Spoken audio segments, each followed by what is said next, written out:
Boa tarde, pessoal. Bem-vindos aí a mais um em Rede. Obrigado por terem aceito o nosso convite. Normalmente a gente tem os nossos encontros no período da manhã, mas aí, devido ao conflito das agendas, foi necessário a gente deixar para de tarde. Hoje nós teremos vários assuntos interessantes para tratar aqui com vocês. Eu gostaria muito que não passássemos do horário programado, que é 16 horas, mas pode ser que isso aconteça, então já conto isso para vocês não ficarem bravos comigo depois. Tá? Mas eu vou tentar fazer a coisa andar aqui para que a gente não ultrapasse o horário das 16, que é o pretendido aí para a nossa finalização da reunião. Tá bom? Então, para a gente não perder tempo, já fazendo isso que eu estou falando, eu queria convidar o Everaldo Pinheiro, que é o nosso diretor adjunto de RH, para dar as boas-vindas para vocês e mais algumas informações que ele precisa passar. Por favor, Everaldo. Obrigado, Paraíso. Uma boa tarde a todas e a todos. Que bom a gente estar reunido aqui mais uma vez. Temos uma agenda aí com assuntos importantes para tratarmos hoje. Tem alguns processos que eu acho que é importante, né, a gente detalhar, conversar com vocês. Hoje é uma data especial, né? Hoje é dia do professor. Então, acho que a gente precisa lembrar também, se caso tiver, eu conheço alguns professores que estão aqui que dão aula, além de trabalhar aqui na universidade, também dão aula. Então, só quero aproveitar para dar os parabéns, né? Estamos no mês também do Outubro Rosa, outra data importante para a gente lembrar, né? Uma data importante de conscientização. E eu acho que é isso, né? Vamos lá tratar dos assuntos. Então, mais uma vez, obrigado pela presença de todos, né? Fiquem bem à vontade. Esse é um evento que é conduzido, como a gente sempre fala, pela DGRH, mas ele é de todos os RHs, né? Essa integração é o que a gente prioriza, é o que a gente valoriza. E para que isso aconteça, então, vocês fiquem bem à vontade também, né, para tirar dúvidas, para complementar os assuntos aqui que a gente coloca e trazer a realidade de vocês. Obrigado, pessoal. Paraíso. Obrigado, Everaldo. Então, a programação da tarde de hoje vai ser a seguinte: nós vamos falar sobre o fluxo de convocação PAEP. Na sequência, vamos falar sobre o Programa de Gerenciamento de Riscos, PGR. Falaremos também... Teremos, na verdade, alguns avisos na sequência, né? Do pessoal da DSO, que vai falar sobre acidente de trabalho e emissão da LEM. A gente mandou um e-mail ontem, mas eles querem reforçar algumas informações pontuais aí. Também falaremos sobre a gestão de desempenho, o pessoal da DCC vai compartilhar alguma coisa com a gente. Temos a apresentação do pessoal da Previcon, que vai falar um pouco sobre as visitas que eles fazem, os plantões que eles fazem nas unidades. Depois nós vamos falar sobre programação de férias e licença-prêmio, que acontece em outubro agora.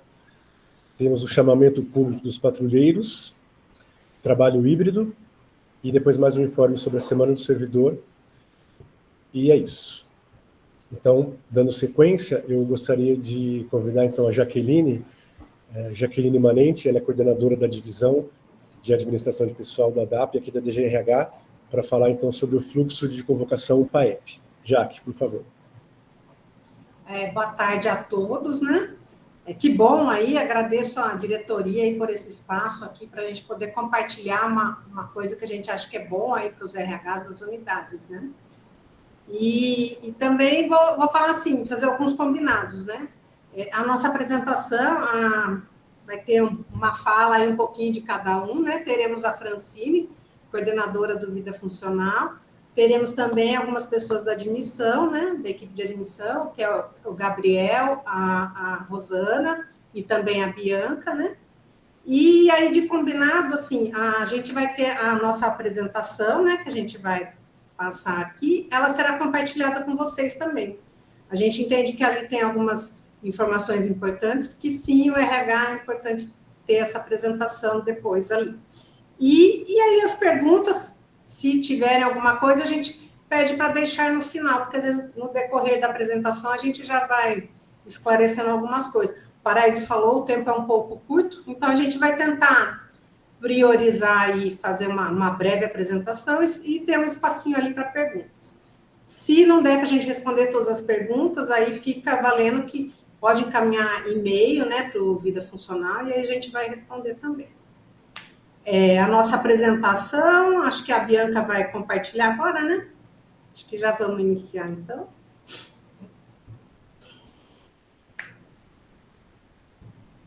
Bom, então vamos lá. A gente trouxe aqui para apresentar para vocês, né, um novo fluxo da admissão dos servidores efetivos da carreira PAEP, tá?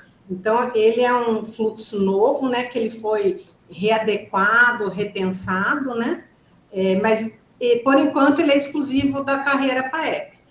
O bom é que acaba atingindo o maior percentual nosso de admissão, que acaba sendo realmente da PAEP, né? Acho que Bianca pode avançar. Então, o que motivou, né, esse novo fluxo, né? Várias coisas. Sempre foi uma vontade nossa ter esse fluxo readequado, né? Mas a gente teve alguns marcos aí e alguns nortes para a gente poder fazer essa revisão desse fluxo, né? Uma das coisas, né, que veio com a obrigatoriedade da gente atender uma prestação de contas, né, do Tribunal de Contas, que é o que a gente chama aí de fase 3 do processo de seleção, listas e classificação e convocação, né? Então, a gente tem o comunicado ali, então, ali só, depois se vocês quiserem consultar, tem ali detalhes sobre o que é isso, né? Então, basicamente, são demandas referente a atos de pessoal, que basicamente nós estamos falando da nossa admissão, né? E dos concursos, né? Acho que pode voltar, Bianca? Então, assim, por que a gente está falando isso, né? Vocês sabem que tudo que a gente faz de concurso e admissão, tudo isso é fiscalizado pelo Tribunal de Contas. E essas fiscalizações, elas vêm evoluindo a cada ano, né? Começou com informações menos integradas, menos detalhadas, e agora, nessa fase, a gente está num nível de detalhe e integração muito maior. Por quê? O tribunal, ele quer enxergar toda a história do concurso, das admissões, para ele poder fazer as auditorias dele. Então, isso foi um norte grande para a gente, né? Porque a gente aproveitou muito da conceituação que o tribunal trazia e trouxemos para o nosso também.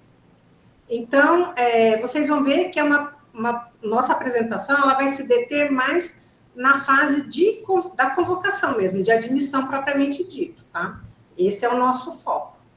E em função dessa atualização também, uma das grandes motivações era poder permitir que os RHs tivessem um melhor acompanhamento de toda essa etapa da admissão, né? Quando ele pede quando é que vai chegar o candidato, que fase que está, quanto tempo deve esperar. Então, acho que isso foi uma das grandes motivações também para essa revisão do fluxo, né? Acho que podemos avançar. Então, como eu falei, a gente vai se deter mais nas fases da convocação, mas existiu toda uma adequação também prévia, que foi feita pela divisão de concursos e carreira, porque eles também precisaram deixar ali, no nosso sistema, na nossa rotina, todo um cadastro do processo de concurso, envolvendo edital, homologação, prazo de validade, cargos ofertados, seus quantitativos, até chegar ali nas listas especiais, a ordem toda certinha, prazo de validade. Então assim, todo um trabalho prévio, que agora a gente está podendo aproveitar nesse novo fluxo, né? Acho que tem mais alguma coisa? Não, agora a gente já vai passar a palavra, acho que para o Gabriel, né? Que agora ele vai se deter propriamente dito nos conceitos de cada fase. Então é isso, pessoal. Gabriel, passo a palavra. Obrigada. Obrigado, Jaque. Boa tarde, gente. Então, antes da gente passar propriamente, né, para ver como vai se dar esse acompanhamento, nós vamos acompanhar as fases, né, do processo de convocação, que é o momento ali que os candidatos eles serão convocados até a fase de entrar em exercício, né? Nós temos esses 7 passos aí, que é o encaminhado para a convocação, convocado para a nomeação Perícia agendada, o resultado final da perícia, a posse e o exercício. Agora, né, com mais detalhes, a gente vai fase a fase para vocês tentarem entender um pouquinho como funciona cada etapa do processo. O encaminhamento, né, para a convocação é o momento em que há o encaminhamento da diretoria da divisão de concursos aqui para a coordenadoria de vida funcional, né, seguindo a ordem de convocação. Isso se dá conforme a classificação na lista geral e especial. Então, a coordenadoria de concursos encaminha aqui para nós, da coordenadoria de vida funcional, o candidato. É importante frisar que nessa etapa, o candidato ele está apenas liberado para que a gente possa convocá-lo, né? Ele ainda não foi convocado, tá bom? A partir desse momento, vai começar o fluxo de admissão dele. Posteriormente, aí sim, né, a convocação para nomeação, que é o primeiro contato da universidade com aquele candidato, onde ele é notificado formalmente via diário oficial, né, mas também recebe um e-mail e um telegrama, para manifestar interesse naquela nomeação, né? Ele manifesta interesse durante 5 dias úteis, né, que ele vai ter ali para poder enviar toda a documentação exigida pelo edital. Atendido, né, aquela convocação, ele manifestou interesse positivo para aquela convocação, ele vai ser nomeado, que é justamente um ato administrativo formal que designa o candidato para aquele cargo, né? Após a aprovação, a homologação do concurso e a manifestação positiva dele lá na convocação, ele é designado, então, para o cargo. Mas é importante frisar que ele ainda não possui um vínculo efetivo com o cargo, né? Apenas uma promessa de contratação. A partir desse momento, né, da nomeação, ele vai receber diretrizes específicas, né, quanto à parte médica, onde ele vai ter um prazo legal de 30 dias improrrogáveis, né, a contar da publicação da nomeação, para poder agendar a perícia médica dele perante a DPME, que é a Diretoria de Perícias Médicas do Estado de São Paulo. Ele consegue esse agendamento a partir do momento que ele realiza todos os exames exigidos e anexa na plataforma específica da DPME. Então, feito todos os exames, foram validados, a perícia dele é agendada, tá? A gente ressalta também que nessa fase da perícia médica, até sair o resultado, creio que muitos já viram algo sobre isso, pode ocorrer uma suspensão do prazo de posse por até 120 dias, que é por parte exclusivamente da DPME. É a DPME que faz essa suspensão. Por quê? Pode ser que aquele candidato precise realizar um exame complementar, uma perícia complementar. Então, a DPME, por ela suspende o prazo de posse daquela pessoa por até 120 dias. E o cumprimento desses prazos, né, daqueles 30 dias improrrogáveis, ou posteriormente com a suspensão, e de todas as determinações da DPME, é de responsabilidade do candidato. Inclusive, ele assina um termo referente a isso também. Decorrido, né, toda essa parte de perícias, ele vai ter um resultado final, que pode ser justamente apto ou não apto. É importante falar que tem um meio termo, assim, digamos, que é o resultado inapto. O resultado inapto é quando o candidato ele ainda teve uma primeira negativa por parte da DPME, mas ele ainda pode recorrer, ele ainda pode interpor um recurso para tentar obter o apto, tá? Mas, enfim, o resultado final é apto ou não apto. Se apto, ele é habilitado para tomar posse aqui com a gente. Se não apto, ele vai ser eliminado do processo. Então, como eu estava dizendo, né, sobre a posse, tendo sido habilitado pela perícia médica, ele vem para cá para poder tomar posse, né? A posse, sim, é o ato formal de investidura do candidato nomeado para o cargo. Agora, sim, é um vínculo efetivo, diferente da nomeação, né? Ela tem que ocorrer num prazo formal de 30 dias a contar da nomeação, mas esse prazo ele pode ser prorrogado por mais 30 dias a requerimento do candidato, tá? Por consequência, né, o candidato ele vai aceitar as atribuições, os deveres e as responsabilidades do cargo, ele vai participar do atendimento de posse, onde ele vai receber também um informativo de descontos, benefícios da universidade, onde ele agora sim torna-se um servidor público e não mais um candidato. Por fim, nós temos a fase de exercício, né, que fala por si, mas é o efetivo início das atividades inerentes ao cargo, e ela tem que acontecer em até 30 dias a contar da posse. Então, contando da posse, aquele servidor ele tem 30 dias para entrar em exercício, mas isso pode ser prorrogado também por mais 30 dias. Só que agora não só a requerimento desse servidor, mas a requerimento dele e a critério da administração superior, ou seja, a aprovação da diretoria.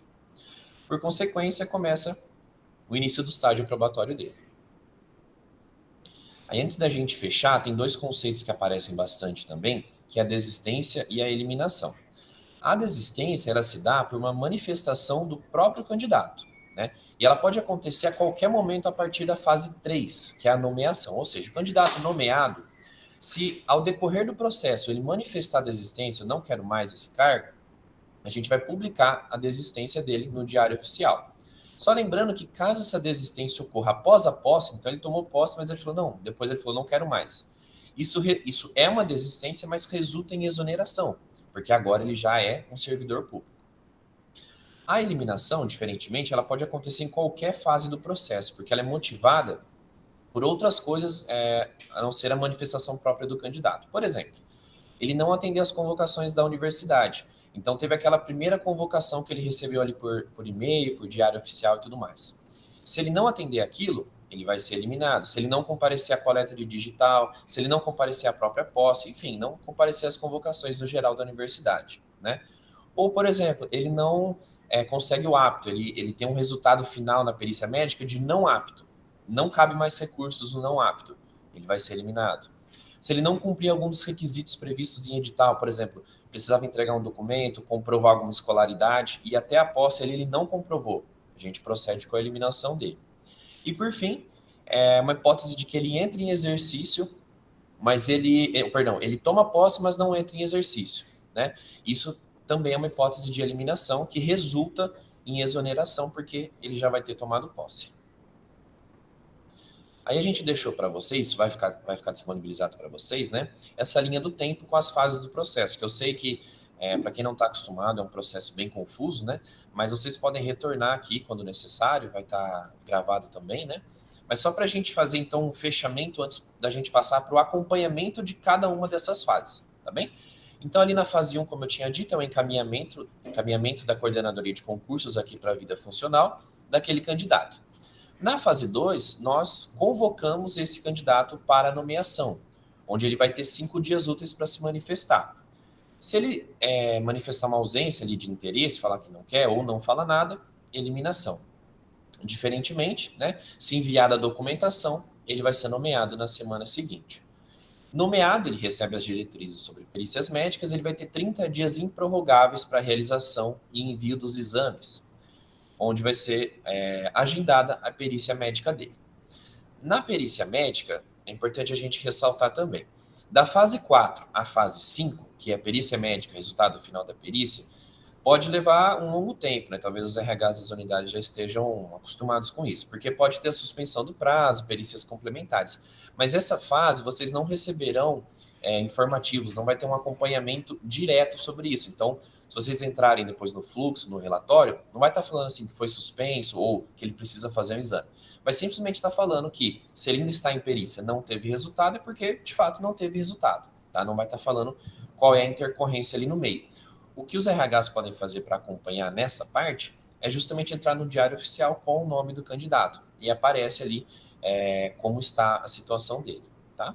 Mas, enfim, entre a perícia médica, então, depois a gente vai ter o resultado final. Se o resultado final for não apto, ele vai ser eliminado. Se apto, ele está habilitado para a fase 6, que é a posse, né? Então, essa posse vai ter o agendamento dele da entrada em exercício, que ocorre em dias específicos, conforme nosso calendário, né, que são as oficinas de integração. Então, da posse ao exercício, ali precisa acontecer em 30 dias, prorrogáveis, conforme critérios explicados anteriormente, por mais 30 dias. Eu ressalto também, né, que da nomeação à posse, né, ali que está em verdinho embaixo, são 30 dias também, prorrogáveis por mais 30. E nós deixamos na parte de cima da desistência e eliminação, quando isso pode acontecer, a desistência a partir da nomeação, né, que é a fase 3 até o final, e a eliminação a qualquer momento do processo, desde que ele tenha sido convocado. Lembrando que pós-posse sempre vai configurar formalmente uma exoneração. Se a Fran ou a Jaque não tiverem nenhum apontamento para fazer agora... Não, é só... Eu vou dar um destaque especial para esse slide, porque a gente acha que ele condensa todo o conceito, né? Uhum. E o bom é assim, nós estamos em total sintonia com o Tribunal de Contas e conseguimos traduzir aqui para dentro da Unicamp a mesma linguagem. Então, assim, mentaliza esse slide, porque acho que é ele que vai trazer todo esse foco do acompanhamento, né? Vocês podem reparar aí que a gente está sempre falando em prazos, né? 5 dias úteis, prazo, nomeação que foi publicada, essas datas, publicação, são os atos formais, né? Os atos de pessoal, os atos formais. Então, é ele quem vai dizer esse cumprimento desses prazos, é que vai falar assim, olha, a Unicamp está fazendo o processo correto, está respeitando o prazo, está tudo direitinho. Então, assim, a gente quis trazer para vocês, compartilhar com vocês essa coisa do legal, né, que é exigido, e essa possibilidade de acompanhamento mesmo. Então, a gente ficou, assim, falar, é um novo fluxo, mas isso já existia. Existia, mas a gente não tinha esses marcos de uma forma que vocês pudessem fazer esse acompanhamento, né?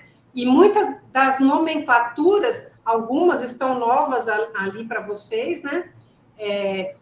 Tem a ver com essa sintonia e tem a ver com a lei de cargos também, que foi implementada aqui na universidade ainda esse ano, né? Então, para a gente, eu acho que esse slide é o que mais sintetiza aí todo esse novo fluxo, né? Perfeito. Perfeito, Jaque. Acho que é a Rosana agora, né? Isso, agora a Rosana vai explicar para nós, né, como é que os RHs vão conseguir acompanhar cada fase, né, cada etapa do processo, que eu passei um pouquinho aqui. Obrigada, Gabriel. Boa tarde, pessoal.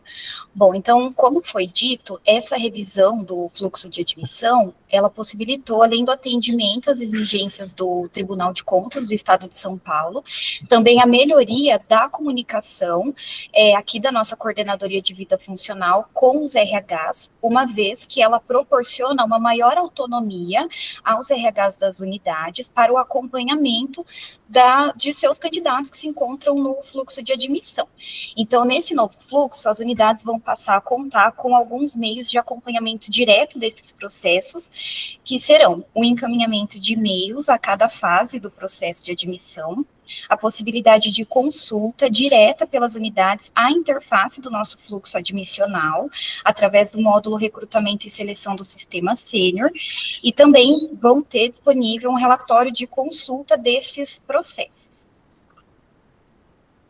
Aqui nós trouxemos para vocês um exemplo de e-mail que será encaminhado conforme o candidato evoluir nas fases do processo de admissão.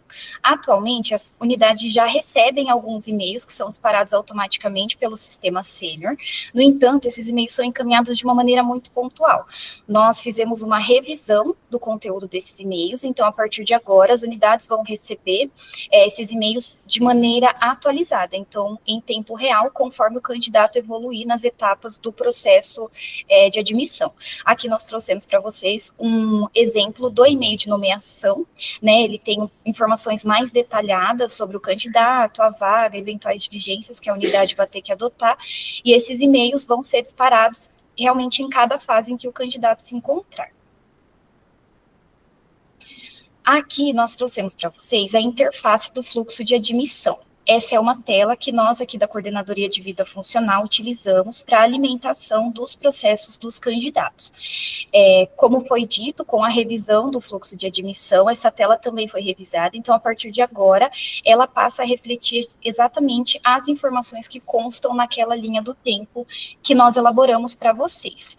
Essa com certeza é uma tela nova para os RHs, porque até então só nós aqui da Coordenadoria de Vida Funcional que tínhamos acesso, mas com essa atualização as unidades passam a poder contar também com esse mecanismo de consulta ao status dos fluxos admissionais de seus candidatos. Então, vai ser disponibilizado, né, o caminho dentro do módulo recrutamento e seleção do sistema sênior, através do qual as unidades vão poder realizar essa consulta, mas tem algumas... de fato, é uma tela nova, então tem diversas informações que talvez os RHs, num primeiro momento, tenham um pouco de dificuldade, mas é importante só que vocês saibam interpretar as informações essenciais para terem conhecimento realmente do status daquele candidato. Só lembrando também que a consulta a essa tela vai ser facultativa, então é mais caso a unidade queira ter um acesso mais visual e mais detalhado daquele candidato em específico, porque o relatório que nós vamos disponibilizar vai ter essas informações dos candidatos consolidadas, né? Nós vamos falar dele daqui a pouco.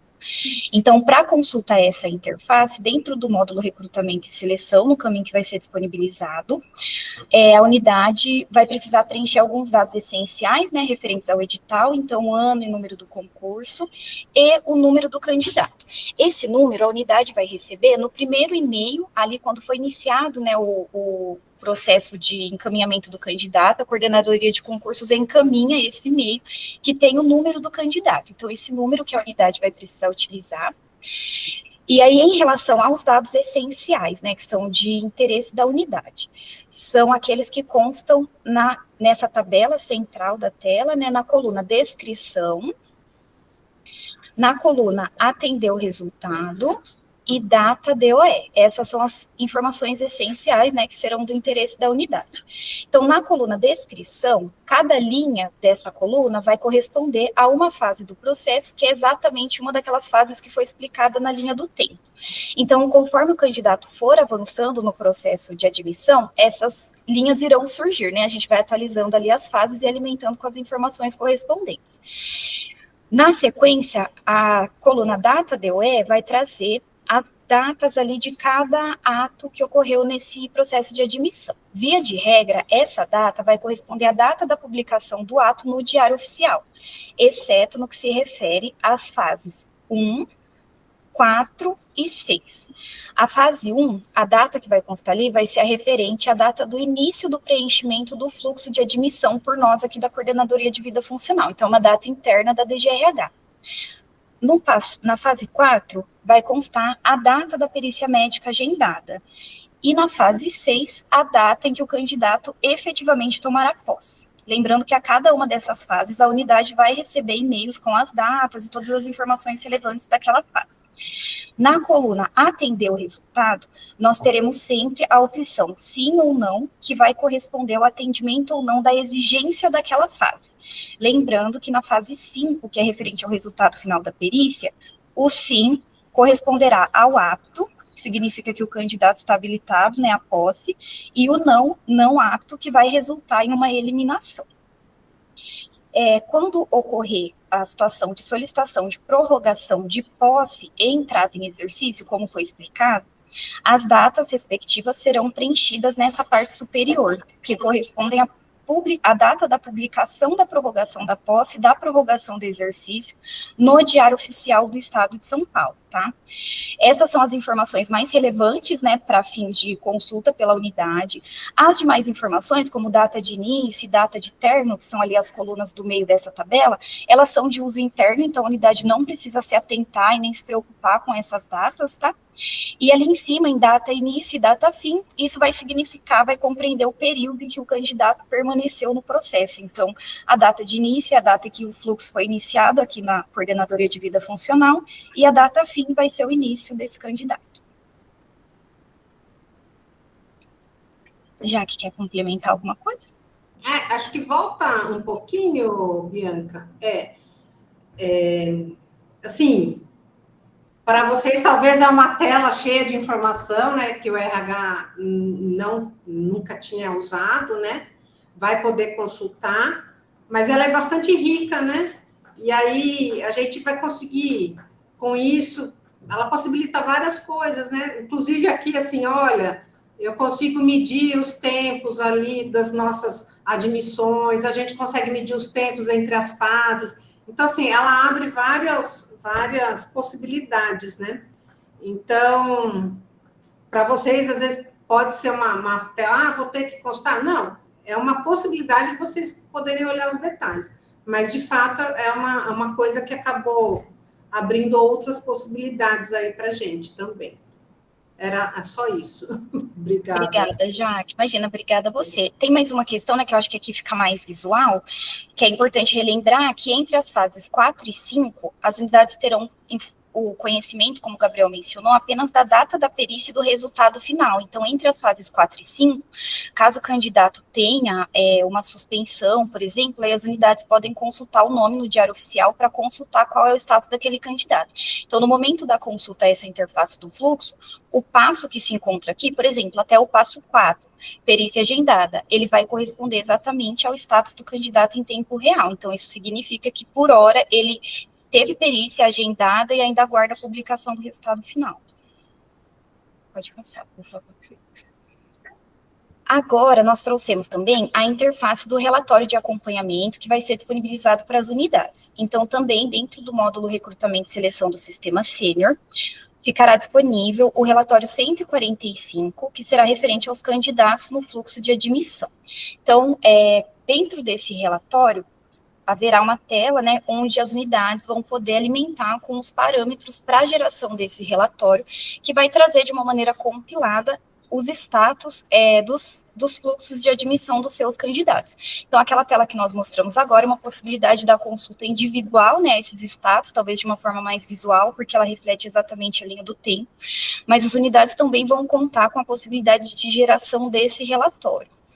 Então, uma vez efetuada, né, a abertura desse relatório, a unidade vai poder efetuar a consulta com base em diversos parâmetros que vão trazer resultados diferentes conforme as informações que foram colocadas. Então, é possível a consulta pela situação, né, ou todas as situações, o que vai englobar todas aquelas fases que nós explicamos, ou por fase específica, né, então cada fase ali, cada item corresponde a uma fase do processo de 1 a 7, né, sendo 1 todas, e do 2 ao 7 as etapas a partir da convocação até a entrada em exercício. Além disso, também vai ser possível a consulta através de dados mais específicos, né, por exemplo, referentes ao edital, informando o ano e o número do concurso, o número do candidato, caso a unidade deseje fazer uma consulta mais específica. Também vai ser possível realizar a consulta por período. Lembrando que esse relatório, ele não exige que a unidade preencha todas as informações para que ele seja gerado. Ele vai ser gerado com base nas informações que forem colocadas ali, né, nos parâmetros de geração. A única informação que é obrigatória é a situação. Então, a unidade escolhe se ela quer gerar por todas as fases, né, ou por uma fase específica, e caso não haja o preenchimento dos demais dados, aí o relatório vai trazer os dados de todos os candidatos que estão no fluxo de admissão naquela data. A gente recomenda o uso do período, né? Porque, dependendo da unidade, né, um HC, por exemplo, ele vai ter muitos candidatos ali. Então, a gente recomenda sempre o uso do período, para poder limitar melhor, às vezes, o relatório, né? Pode passar. Aí aqui nós trouxemos, né, a interface do relatório, então, de fato, ele vai ser um relatório dos candidatos que se encontram no processo de admissão. Esse exemplo foi obtido através dos parâmetros que nós informamos naquela tela anterior. Então, nós pegamos como exemplo o HC, delimitamos um período, né, de outubro de 2025, não colocamos a informação referente ao edital, então ele trouxe todos os candidatos que foram convocados a partir daquela data e que se encontram no fluxo, né, nesse período. E aí nós obtivemos, então, a informação referente a 2 editais diferentes dentro do mesmo relatório. Então, aqui nós trouxemos o edital 123 de 2022, né, o cargo de administrador de redes. E aí o relatório vai trazer, então, essa informação do edital, as informações dos candidatos dentro daquele edital, então, o número do candidato, o nome, o local. Na coluna situação, vai estar refletida exatamente a situação do candidato, conforme as informações que foram colocadas naquele fluxo de admissão que nós mostramos. Então, esse relatório vai trazer ali, né, a evolução do candidato conforme as fases, exatamente conforme consta naquela tela do fluxo de admissão, e as datas. E aí a informação que nós trouxemos sobre as datas que correspondem à efetiva publicação no diário, ou as datas que correspondem ao ato em si, elas são importantes porque aqui elas vão estar refletidas da mesma forma que no fluxo, né? Então, é só importante que as unidades se lembrem de quais são as datas que correspondem à publicação e as datas que são referentes ao próprio ato. Então, aqui ele vai trazer, né, a evolução do candidato conforme as fases, assim como na consulta da tela ao fluxo, o passo em que o candidato se encontrar no relatório vai corresponder à fase em que ele se encontra no fluxo, a depender dos parâmetros que foram informados lá inicialmente, né, porque a unidade pode também filtrar apenas por fase. Então, além dessas informações, né, referentes à situação e data, ele também vai indicar quando o candidato estiver na situação de eliminação ou desistência. Então, nesse exemplo que nós trouxemos, por exemplo, o E e o D, vermelhos ali nos 2 primeiros candidatos, indicam que o primeiro foi eliminado, provavelmente pela obtenção de um resultado não apto, já que ele chegou até a perícia agendada, ou provavelmente, e o desistente, ele chegou até a fase da nomeação. Então, ele pode ter não apresentado documentos, e aí ele foi, na verdade, o desistente manifestou, né, o interesse na desistência após a nomeação, que o candidato ele pode ser eliminado a qualquer fase do processo, ou antes da nomeação e após a convocação.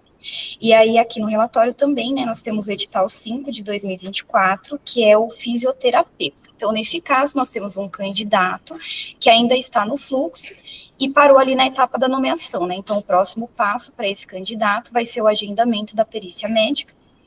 E voltando só no edital 123, a gente tem também o exemplo do candidato que cumpriu todas as etapas do fluxo, então a gente vai ter ali as fases desde o encaminhamento para a convocação, quando o fluxo foi iniciado, até a efetiva entrada em exercício. Então, resumidamente, essa é uma possibilidade das unidades consultarem de uma maneira consolidada realmente as informações dos seus candidatos, que seria um mecanismo adicional, né, nessa nossa ideia de disponibilizar maiores informações e dar maior autonomia para as unidades.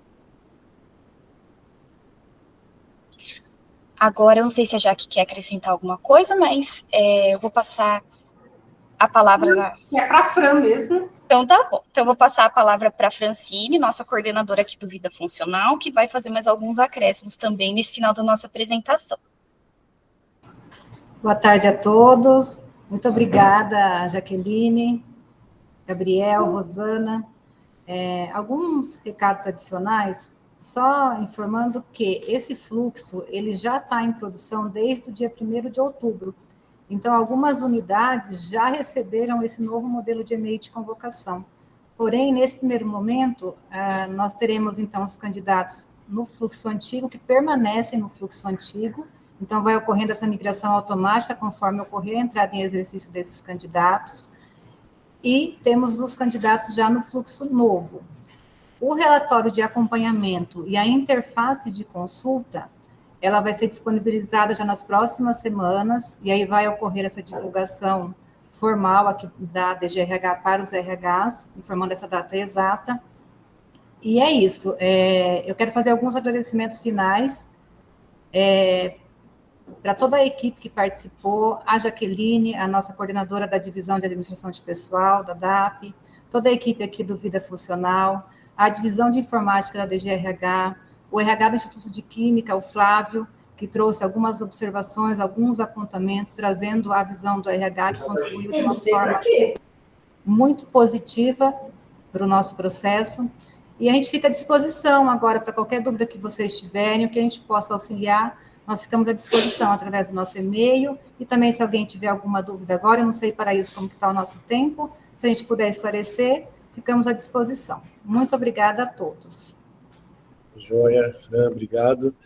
Obrigado, Jaque, Gabriel, Rosana. Obrigada. Pelas reações do pessoal aqui, agradou, né? A solução agradou, muitas palmas aí, e realmente essa revisão, né? Com essas notificações e disponibilização de relatórios, trazem mesmo aí maior transparência para o processo, e deixa o RH um pouco mais tranquilo, né? Não fica tão aflito, quando é que vai ser, o que está acontecendo, que fase que eu estou, então ele vai sendo notificado a cada etapa, pode consultar os relatórios a hora que ele achar que deve.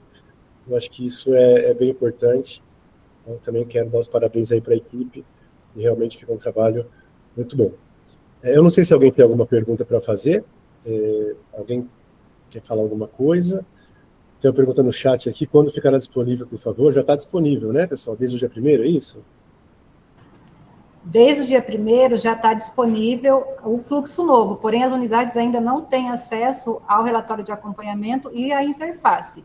Então, nesse primeiro momento, somente os e-mails, que é aquele modelo novo que a Rosana mostrou. Nas próximas semanas, não temos uma data exata ainda, será divulgada a disponibilidade tanto do relatório de consulta quanto da interface também de consulta. Então, vai ser divulgado nas próximas semanas. Muito bem.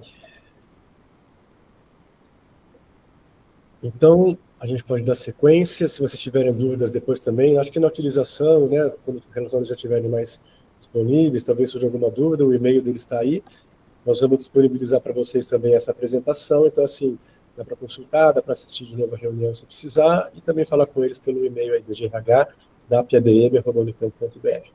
Obrigado novamente, pessoal. Queria convidar então agora o Ricardo Viciana, que ele é o coordenador da Divisão de Segurança do Trabalho, DSTR, para falar sobre o PGR, né, que é o Programa de Gerenciamento de Riscos, e a NRU, que é a norma regulamentadora número 1. Ricardo, por favor. Boa tarde, pessoal. Boa tarde a todo mundo. Eu vou compartilhar uma tela aqui, se vocês puderem confirmar se estão visualizando bem.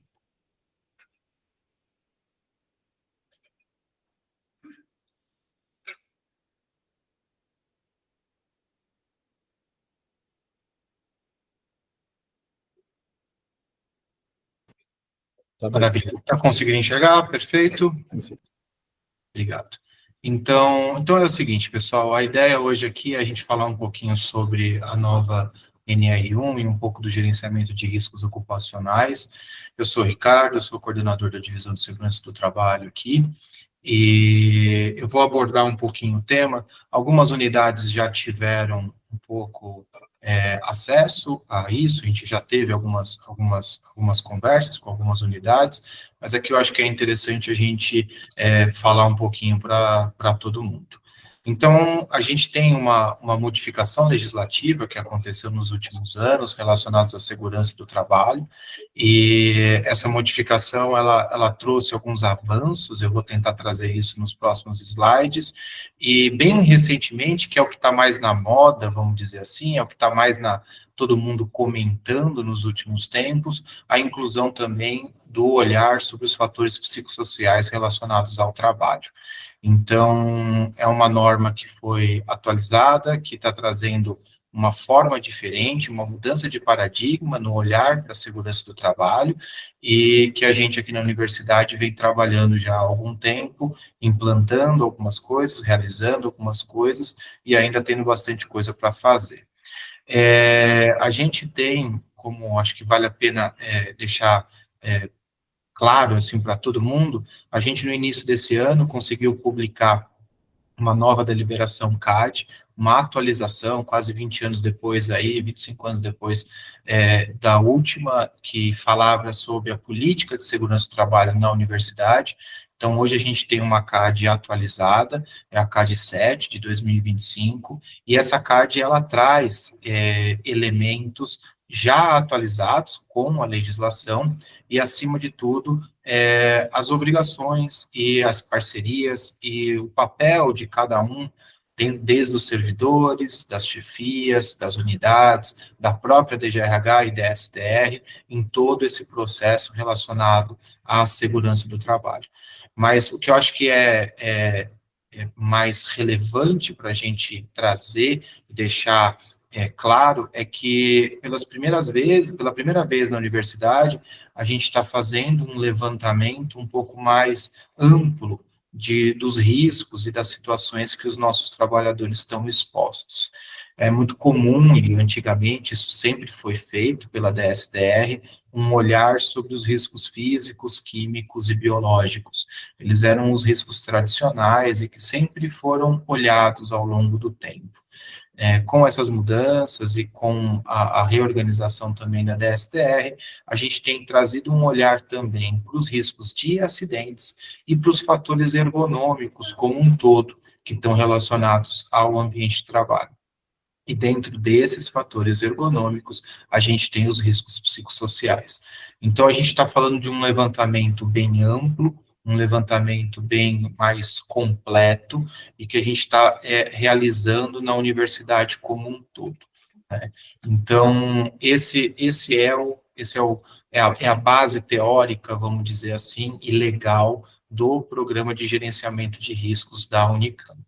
O que eu quero deixar também mostrar para vocês é que a gente tem atuado e buscado uma excelência nas nossas ações, baseados não somente no que a legislação traz para a gente, não somente no que a gente entende como interessante, o que é uma boa prática, mas também a gente está pautando bastante das nossas ações em normas internacionais de percepção dos riscos, de gestão do risco, e também focado nos riscos psicossociais. Então, a gente tem buscado uma melhoria, tanto interna, né, de treinamento da nossa equipe, como também de reestruturação. A DSTR passou por uma reestruturação recente, agora no ano de 2022, inclusive com bastante contratação e novos integrantes para a nossa equipe, e isso permitiu que a gente conseguisse criar uma equipe multidisciplinar. Nem todos os presentes dessa equipe multidisciplinar são da DSTR, então a gente faz parcerias com outras divisões da própria DGRH, mas também com parceiros externos da universidade, né, unidades, parceria com os médicos residentes do HC, por exemplo, parcerias com docentes da FCM, mas a ideia é a criação de uma equipe, que já foi criada, uma equipe multidisciplinar, que a gente possa fazer esse olhar mais amplo e mais completo para a universidade como um todo. A gente começou essas avaliações já em loco, com visitas estruturadas na universidade, já no final de 2023. E a gente tem aí, mais ou menos, em torno de 1/4 das unidades concluídas dentro da universidade. Muitas unidades estão em andamento, que já tem alguma parte disso já em conclusão, em fase de conclusão, e a gente tem algumas unidades que, infelizmente, a gente ainda não conseguiu iniciar o projeto e esse programa dentro dessas unidades. No fundo, o que a gente faz com esse PGR, com esse Programa de Gerenciamento de Riscos? Nada mais é do que um sistema de gestão. A gente tem um sistema, aquele sistema de gestão clássico, PDCA clássico, onde a gente busca ter um momento onde a gente identifica quais são esses problemas, a gente vai, após a identificação desses perigos, a classificação desses riscos, a gente vai buscar tentar quantificar. É a ideia de poder conseguir, inclusive, priorizar as nossas ações. A gente sabe que a gente não consegue fazer tudo ao mesmo tempo, ou pelo menos não tudo na velocidade que a gente queria. Então, a gente busca com esse sistema conseguir oferecer para a unidade quais são os aspectos relacionados à segurança do trabalho que são mais relevantes, que são mais importantes, que devem ser corrigidos de maneira mais imediata, e até aqueles que podem esperar mais um pouco. Então, o nosso produto, ao final, a gente informa para a unidade todo um inventário de riscos, onde eu tenho isso separado, às vezes, por trabalhador, em alguns casos específicos, ou por setores, ou por áreas específicas de cada unidade, mas os riscos que aqueles trabalhadores que ali estão expostos, estão em contato no seu dia a dia de trabalho, e a partir daí a gente busca o controle dessas medidas, a gente busca a determinar planos de ação, que podem ser desde planos muito simples, no sentido de que o que está sendo feito até agora está adequado, e a gente só tem que manter algo que está sendo feito, ou até mesmo a implantação, a compra de um material, uma cadeira que está ruim e precisa ser trocada, uma mesa que não é adequada e precisa ser substituída. Então, a gente faz uma tratativa individual para cada problema que a gente identifica ao longo desse processo.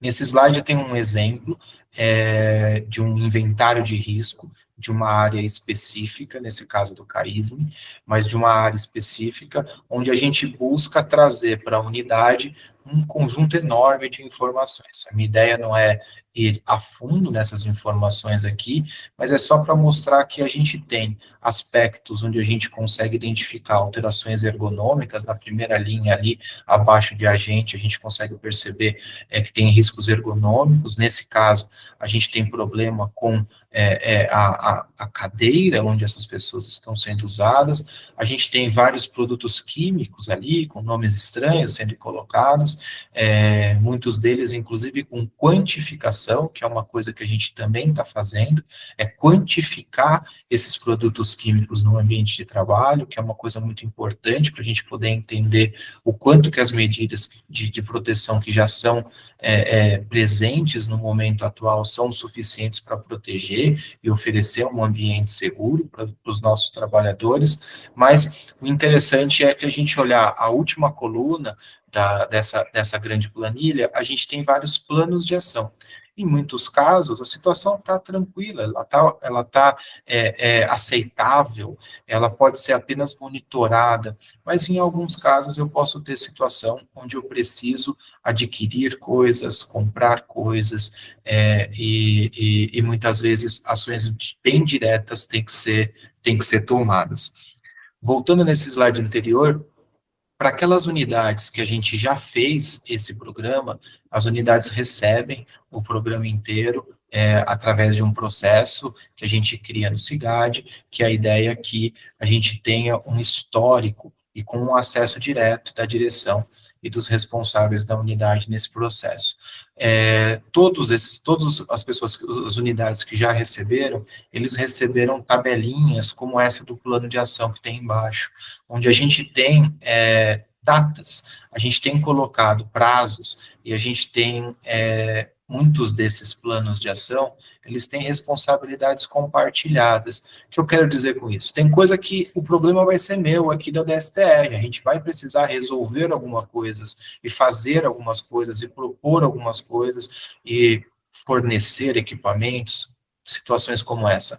Mas tem algumas situações que a gente precisa que a unidade entenda a relevância das ações que têm que ser tomadas, e na medida do possível, a nossa vontade é que esses planos de ação tenham responsáveis específicos, não apenas uma área, uma pessoa, uma área, uma unidade, mas sim um responsável específico que possa assumir esse projeto, caminhar com esse projeto, porque cedo ou tarde a gente vai retornar, e o prazo é entre 2 e 3 anos, o retorno nas unidades.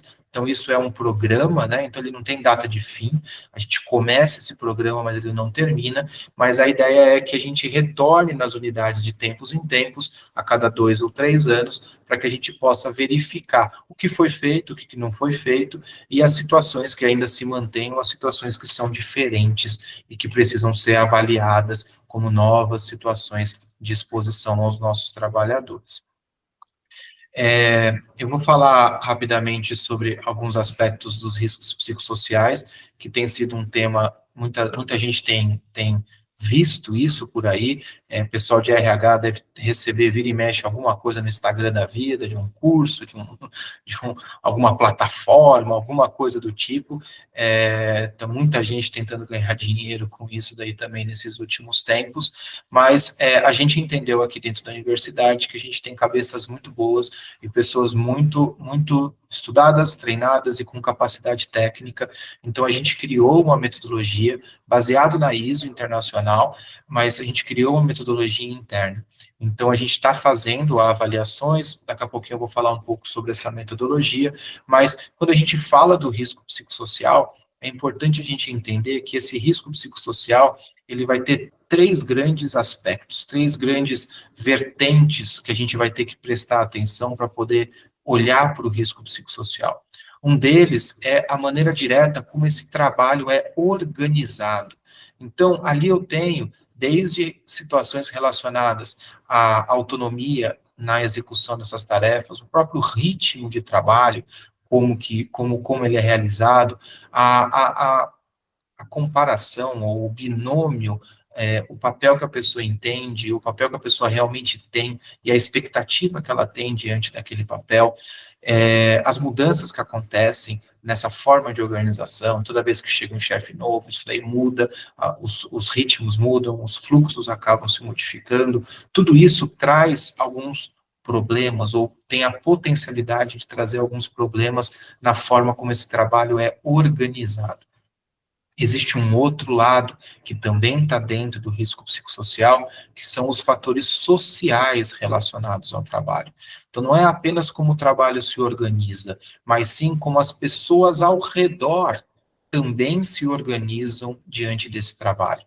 Então, a relação interpessoal, como a liderança atua nessa equipe, como esse trabalho é em grupo, ele não é em grupo, existe uma possibilidade de reconhecimento, essa chefia entende as situações, ela participa das situações, ela compreende as dificuldades, existe violência, assédio, bullying, então eu tenho vários aspectos que são aspectos sociais, dessa relação social que ocorre ao redor do trabalho, no ambiente de trabalho. Eu tenho um terceiro aspecto nessa tríade principal dos riscos psicossociais, que é o próprio ambiente em si. Um ambiente sem recursos, um ambiente com muitas inadequações, ele também pode gerar uma dificuldade, ele pode gerar mais um fator estressante para que aquele trabalhador caminhe, de repente, por um sofrimento. Então, diante desses vários aspectos e da complexidade que é o risco psicossocial, hoje a gente tem uma metodologia onde a gente usa, primeiro, um questionário estruturado, um questionário validado, é um questionário que foi traduzido para o português e foi já validado aqui no Brasil, onde esse questionário ele tem vários aspectos onde ele consegue olhar. Nessa tabelinha aí do lado, eu tenho vários domínios ali, são vários olhares diferentes que esse questionário consegue trazer. Esse questionário, hoje em dia, ele é distribuído para a unidade através de um formulário Google, onde o trabalhador ele consegue fazer o preenchimento de uma maneira totalmente sigilosa, sem nenhuma forma de identificação, mas que a gente consegue buscar esses dados e ter essa percepção do trabalhador. Em paralelo, a gente faz a associação desses resultados que a gente tem também com outros indicadores e outras situações que a gente consegue ter acesso no sentido de perceber a potencialidade de algum risco. Então, se essa unidade costuma ter muitas denúncias de assédio, se os trabalhadores que estão naquela unidade, eles faltam muito, ele tem um absenteísmo significativo, tem muito atestado, seja por doenças gerais ou até mesmo pelas doenças psiquiátricas, eu já tenho um adoecimento exagerado desse grupo, ou eu tenho muita insatisfação e uma busca por transferências muito grande nessa unidade específica, ou eu tenho um alto índice de servidores dessa unidade procurando atendimento e acompanhamento pelo PART, pelo nosso programa de acolhimento e reinserção do trabalho. Então, a gente cruza diversos dados para que a gente possa ter esse olhar sobre esse aspecto complexo dos riscos psicossociais. No fundo, a gente sabe que a gente com certeza vai encontrar, e na verdade estamos encontrando muita coisa.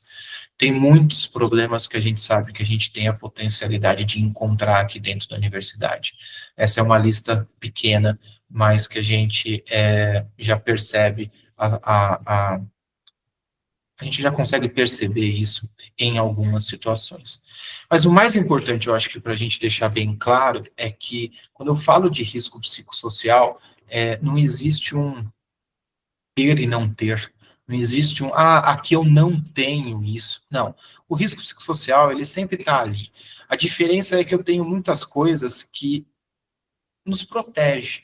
Então, eu tenho fatores do trabalho que, muitas vezes, se tiverem mais por um lado, vão ser fatores protetivos, e se tiverem mais por um outro lado, vão ser fatores deletérios.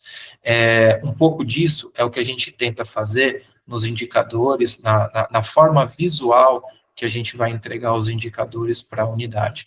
A entrega dos indicadores é através desses gráficos do tipo semáforo que a gente fala. É a ideia de mostrar o que está verde são fatores protetivos, e o que está vermelho são fatores que são problemáticos, e o amarelo é o meio termo. Mas a gente consegue perceber, nesse breve indicador aqui que está como um piloto que foi feito, a gente consegue perceber ali que eu tenho algumas linhas ali que são totalmente verdes, onde eu tenho, por exemplo, confiança na gestão muito relevante, um suporte social, qualidade da liderança, reconhecimento, previsibilidade, significado no trabalho. Então, quando eu olho para um gráfico como esse, eu consigo perceber que o grupo que está ali, ele sabe o que ele faz, ele sabe o que ele faz é importante, a chefia, ela tem uma boa qualidade, eles têm um bom suporte, ok, em alguns momentos eles têm ritmo de trabalho acelerado, eles têm demandas emocionais, eles têm conflitos. Sempre existe esse binômio. Eu tenho situações que favorecem e situações que prejudicam.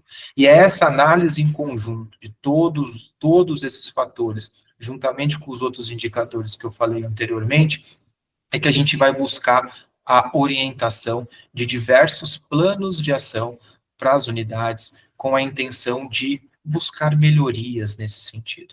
A grande verdade é que, da mesma forma que eu falei lá atrás, que a gente tem um tripé da organização do trabalho, dos fatores sociais e do próprio ambiente de trabalho, a gente também tem um caminho múltiplo de melhorias. A gente sabe que algumas melhorias, em algumas necessidades de tratamento, vamos dizer assim, elas vão estar relacionadas ao indivíduo, a um indivíduo específico, a um grupo de indivíduos. A gente sabe que a gente vai encontrar necessidade de tomar medidas relacionadas à gestão, como a gestão ocorre naquele ambiente, daquela forma, e também medidas relacionadas ao próprio ambiente de trabalho. A gente entende que treinamentos vão ser muito importantes, e a gente está trabalhando para isso e começando a desenhar várias coisas nesse sentido. O mais importante, que eu acho que é a mensagem final que eu quero deixar para vocês, a DGRH inteira está de olho nisso e buscando trazer algo positivo para a universidade como um todo. Em especial, as 3 grandes divisões aqui que estão diretamente ligadas a esse projeto, que é a divisão de saúde ocupacional, a divisão de segurança do trabalho e a divisão de psicologia do trabalho. A gente tem conversado, a gente tem buscado entendimentos coletivos para que a gente possa ter, não apenas apontar onde tem os problemas, mas também poder trazer medidas e caminhos para que a gente consiga trazer um ambiente mais saudável, mais adequado, mais seguro, e que isso tenha uma efetividade interessante para os nossos servidores aqui dentro da universidade. Então, assim, acima de tudo, de uma maneira bem rápida, mostrar um pouco do que está sendo feito.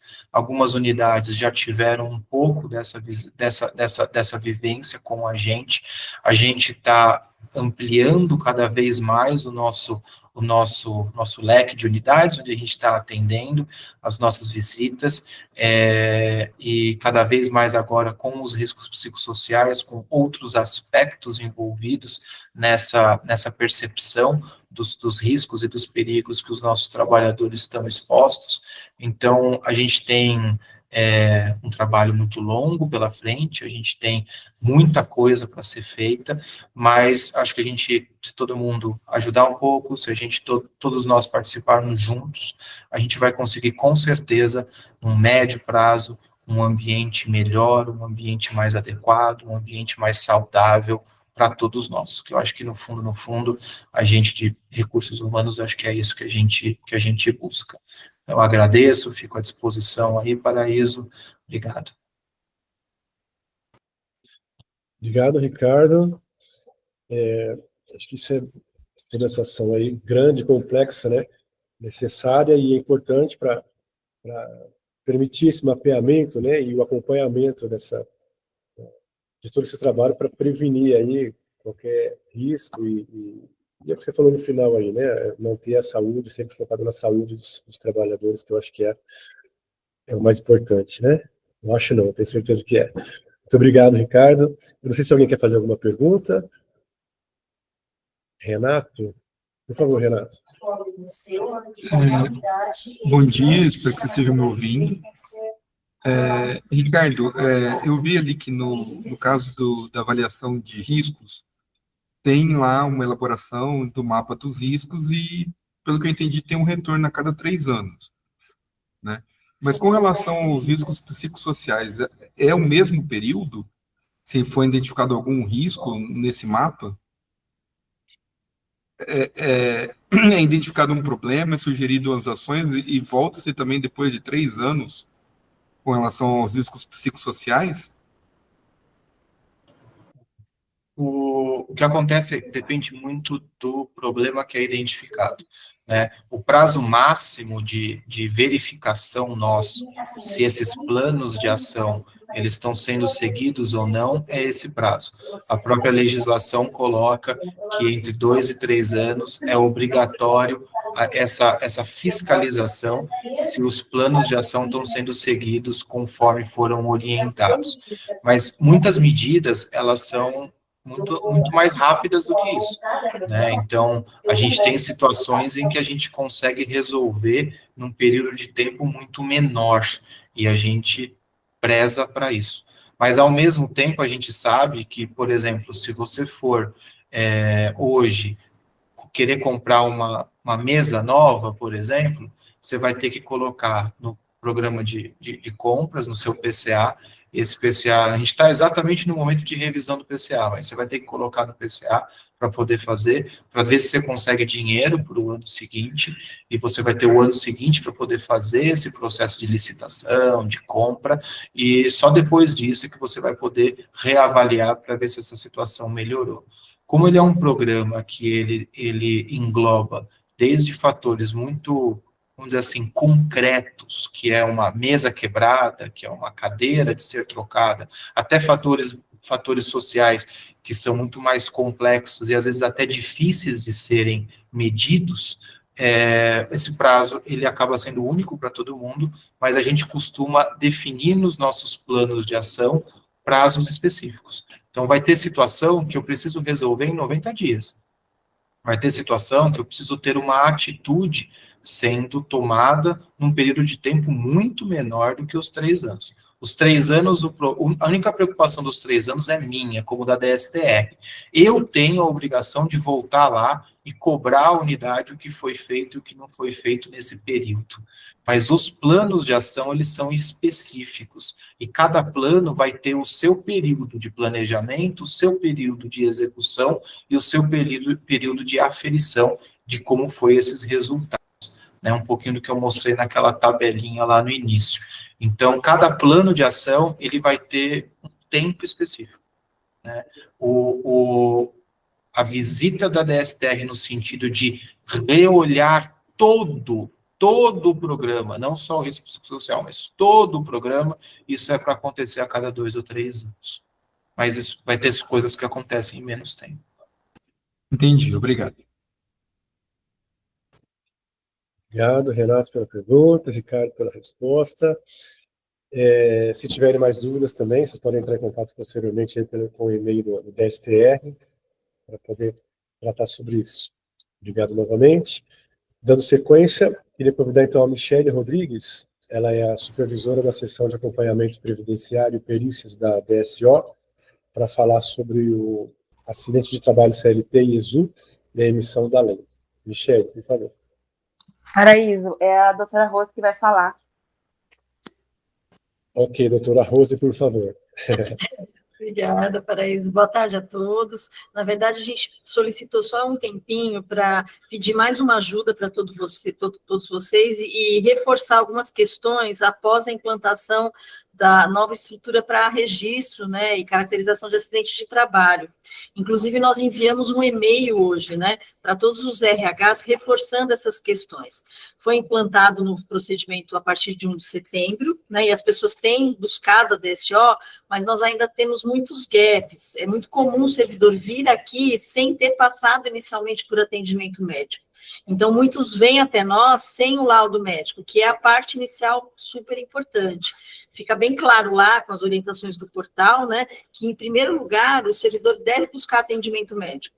E aí também eu faço, aproveitando, né, faço um reforço de que, se se tratar de um acidente relacionado a trauma, qualquer tipo de trauma, queda, contusão, batida, enfim, não adianta encaminhar o servidor para o SECOM, porque o SECOM, ele redireciona para a UER. Então, nesses casos, eu ia pedir se vocês pudessem reforçar, né, com os outros funcionários, os outros servidores do RH, e repassar isso para as chefias, porque a gente vê ainda que os servidores vêm com muitas dúvidas, e isso acaba impactando, comprometendo, às vezes, no registro, que para os seletistas a gente tem 24 horas para registrar uma CAT. Então, se a pessoa vem para nós com ausência de documentação, a gente não consegue cumprir esse prazo. E é um dos fatores importantes para a gente ter revisado, né, todo esse procedimento. E, assim, cabe ao servidor também escolher. Eu sei que muitas vezes o servidor não quer ir até a UER, que entende que a UER tem uma demanda muito exaustiva, é muito atendimento, é muita gente ali, e o servidor acaba perdendo um tempo grande no atendimento, e às vezes é uma lesão pequena, discreta. Ele pode optar também por escolher o atendimento onde ele quiser, né? A gente deixou isso bem claro também na normativa, tá? Então, se vocês puderem reforçar junto às chefias, isso é muito importante para nós. Lembrando que o registro do acidente é um direito do trabalhador, né? E é uma obrigação da instituição, e a gente preza por isso. Não é incomum aqui a gente receber servidores, até estatutários, que sofreram acidentes, não comunicaram no prazo, muitas vezes até pegaram atestado, mas resolveram não cumprir o atestado. Então, a gente vê, e não só, já vi com docentes, mas vi com outros servidores também, acabam transformando esse atestado, de alguma forma, em um home office adaptado, para não precisar fazer a perícia. O prazo para a perícia do estatutário é 24 horas, né? Então, assim, a gente precisa ficar atento, né, com essas questões, e repassar, acho que periodicamente, essas informações para os servidores. Então, é mais um pedido de apoio, né, de reforço aí das orientações. O e-mail foi encaminhado hoje para todos os RHs, e também a gente está aqui à disposição para qualquer dúvida que surgir, tá bom? Mas era isso, para isso. Se alguém tiver mais alguma dúvida ou quiser colocar, estamos aqui à disposição. Muito bem, obrigado, doutora Rose. A doutora Rose é a coordenadora do Programa de Controle de Saúde do Servidor, PCSS, da DSO. Alguém quer fazer alguma pergunta, alguma colocação? No e-mail que a gente enviou hoje de manhã, tem lá o e-mail de contato também deles, se precisarem também de mais detalhes, eles estão à disposição, como a doutora acabou de confirmar aqui. Obrigado, então. Obrigada. Dando sequência, queria convidar a Cristiane Fim, que é a diretora da Divisão de Concursos de Carreira, para trazer algumas informações sobre gestão de desempenho. Cris, por favor. Boa tarde a todos, boa tarde, Paraíso, obrigada. Vou só fazer uma pequena introdução e a Daniela vai fazer uma apresentação rápida, né? Na verdade, semana passada, a gente já mandou uma notícia, né, no portal e e-mails para todos, sobre melhorias no sistema de gestão de desempenho, né? Então, nós temos aí mais uma melhoria implantada a partir do dia 10, que vai aí trazer mais um conceito, né, a pedido aí dos RHs, de algumas chefias, e a Dani vai fazer essa apresentação para nós, né, Dani? E aí, qualquer dúvida, né, a gente está sempre aí vai ter nossos plantões, a Dani vai explicar direitinho. Passo aí a minha palavra para a Dani. Oi, pessoal, boa tarde. Vou compartilhar uma tela aqui com vocês. Só um momento.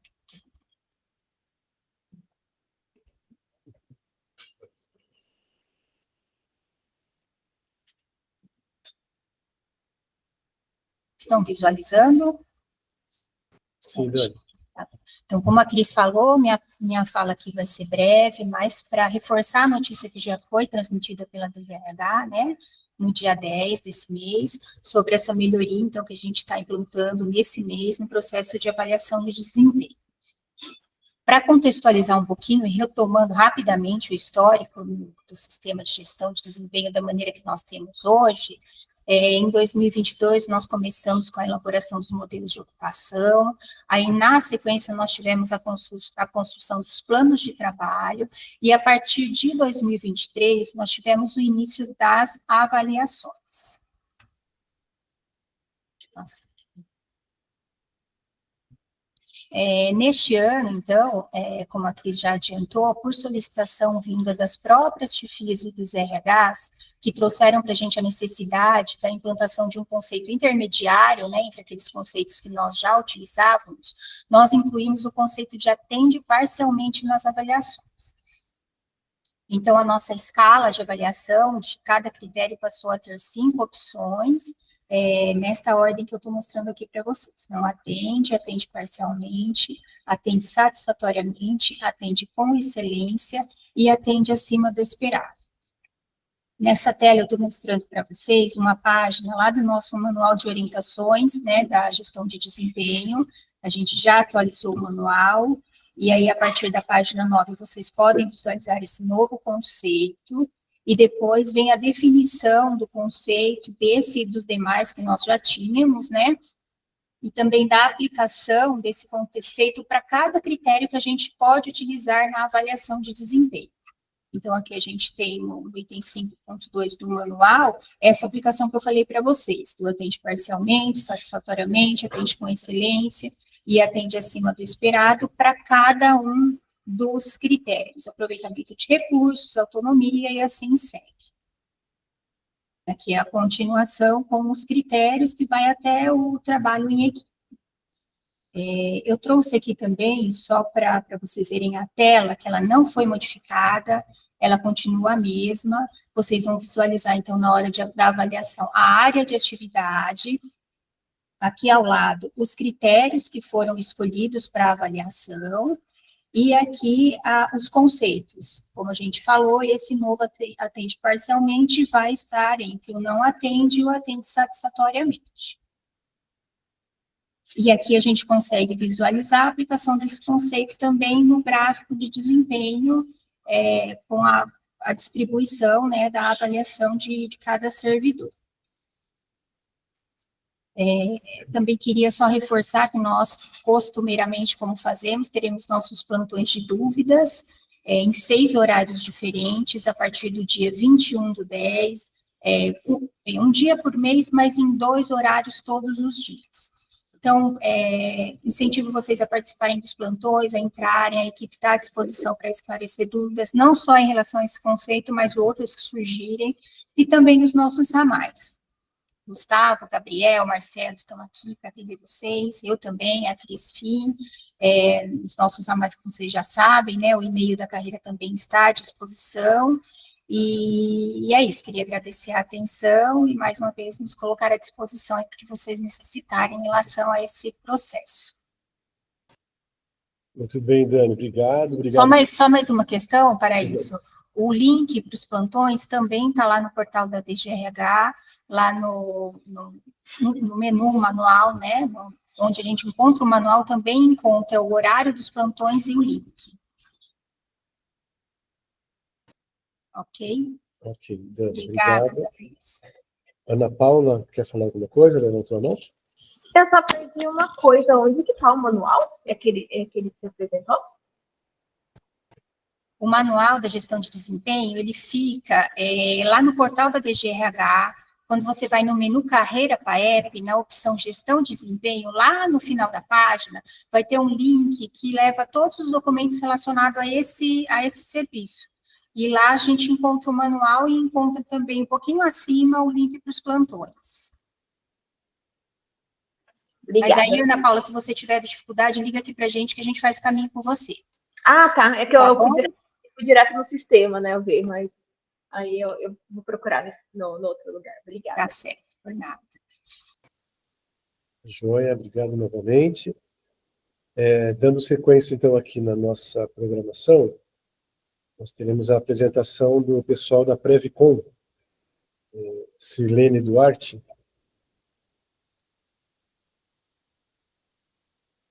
Pela lista dos participantes, eu percebi que Sirlene não consta. Procurei um nome parecido com Previcon e tal, e também não achei. Tem alguém da Previcom aí? Ok, não tem. Na próxima oportunidade ele se apresenta, então. Dando sequência, queria convidar novamente o Everaldo Pinheiro, nosso diretor adjunto de RH, para falar sobre a importância da programação de férias e licença-prêmio que precisa ser feita agora em outubro. Everaldo, por favor. Bem, pessoal, a DGRH soltou uma notícia, eu acho que todos viram, né, no dia 27 de setembro, falando sobre a questão da programação, né, de licença-prêmio e férias. Ela é obrigatória, como vocês sabem, para todos os estatutários, e ela é facultativa, mas a gente recomenda fortemente que sejam feitos também para os nossos servidores CLTs. Nós fizemos um evento, não sei se teve alguém desse nosso grupo que participou lá no Fórum de Gestores, e foi muito interessante para falar dos impactos desse processo nas outras áreas da universidade. Então, junto, né, a DGRH fez o fechamento, mas apresentou a DGA, a parte da contabilidade, apresentou também a EPLAN, a parte financeira. Então, parece que é um processo simples de fazer ali o agendamento, mas ele tem um impacto significativo em todas as rotinas aqui da universidade. Então, eu queria reforçar com vocês, né, que façam no FALP, o sistema, acho que vocês sabem, é bem tranquilo, é obrigação das áreas de recursos humanos acompanhar o processo, emitir os relatórios. Esse ano trouxe o sistema várias facilidades, assim, coisas, né, funcionalidades novas, entre elas uma agenda que mostra como que fica a programação de férias. Então, assim, está bem interessante o sistema. Então, é só para reforçar com vocês, para que não esqueçam, até o final de outubro, para concluir, então, toda essa parte de agendamento, tá? E reforçar a importância desse processo dentro da universidade. Acho que a Ismércia está com a mão levantada. Quer fazer alguma pergunta, Ismércia? Oi, boa tarde. Sim, nós temos aqui casos de pessoas que começaram recentemente as atividades, e eles estão questionando, porque eles também, o e-mail foi repassado para todos, né? Então, a partir de que período você pode agendar suas férias? Por exemplo, nós temos pessoas que começaram agora em setembro, né? Bom, Ismércia, eu não sei se eu entendi sua pergunta, mas assim, a regra geral para as férias, o primeiro período, está aqui o pessoal nosso de férias também, vocês me corrijam aí, né? Mas para o servidor estatutário, depois de 1 ano, ele pode fazer já o agendamento das férias, e a partir dali, todo dia 1º dos próximos anos, vai abrir um novo período aquisitivo. Então, sempre, né, a partir de 12 meses da data de admissão deles. No seu exemplo que você falou, setembro, se eu não me engano, a partir de setembro do ano que vem. Pessoal, se eu falei alguma coisa errada aqui das férias, daí vocês só me completem, né? Mas, então, primeiro, 12 meses, e depois, a partir dali, todo dia 1º de janeiro, vai ter mais um bloco disponível para fazer o agendamento. Sim, então essas pessoas não precisam fazer a programação. Sim, precisa. Bom, não sei se o sistema está disponível para isso, mas precisa, Ismércia, porque ele já pode fazer para o ano que vem, né? Então... A partir do vencimento do 1º ano. Isso, exatamente. Ou seja, quem começou em janeiro, a partir de fevereiro, ele já pode se programar. Ele vai fazer completar o ano em janeiro, a partir de fevereiro ele já pode se programar. Isso, perfeito, exatamente. Tá ok, então, obrigada. Agradecer aqui a Adélia, aqui, que já me confirmou aqui as respostas. Obrigado, viu, Adélia? O Renato, acho que tem uma pergunta. Boa tarde, Everaldo. É obrigatório para o Exunicamp, mas se ele não fizer... É obrigação do RH reportar, do diretor da unidade depois, né, para o diretor, né? Então, assim, não existe punição, isso que é o ruim, né? Algumas coisas a gente coloca aqui punição quando não faz declaração de bens, mas é uma obrigação, não tem motivo para ele não fazer. Então, assim, nós não entendemos, né, que ele não faça. Então, o RH tem a direção das unidades para fazer o acompanhamento e a cobrança também. Ok. Obrigado. Bem, obrigado a todos. Queria convidar, então, o Rodolfo Leme, ele é supervisor da seção extra-quadro, para falar sobre o chamamento público dos patrulheiros.